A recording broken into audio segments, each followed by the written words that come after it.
एक आदमी ने एक बहुत ही खूबसूरत लड़की के साथ शादी की।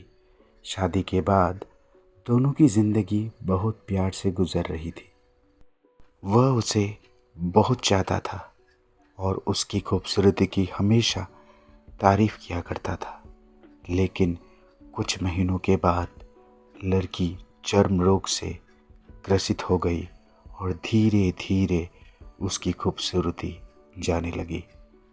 खुद को इस तरह देख उसके मन में डर समाने लगा कि यदि वो बदसूरत हो गई तो उसका पति उसे नफ़रत करने लगेगा और वह उसकी नफ़रत बर्दाश्त नहीं कर पाएगी। इस बीच एक दिन पति को किसी काम से शहर में बाहर जाना पड़ा। काम खत्म कर जब वह घर वापस लौट रहा था, उसका एक्सीडेंट हो गया। एक्सीडेंट में उसने अपनी दोनों आंखें खो दी। लेकिन उसके बावजूद भी उन दोनों की ज़िंदगी सामान्य तरीके से आगे बढ़ती रही। समय गुजरता रहा और अपने चर्म रोग के कारण लड़की ने अपनी खूबसूरती पूरी तरह से गंवा दी। वह बदसूरत हो गई, लेकिन अंधे पति को इस बारे में कुछ भी पता नहीं था। इसीलिए उसका उनके खुशहाल विवाहित जीवन पर कोई प्रभाव नहीं पड़ा। वह उसे उसी तरह प्यार करता रहा। एक दिन उस लड़की की मौत हो गई।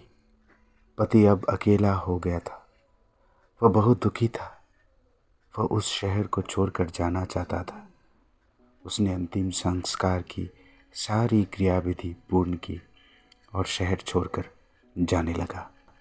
तभी एक आदमी ने पीछे से उसे पुकारा और पास आकर कहा, अब तुम बिना सहारे के अकेले कैसे चल पाओगे?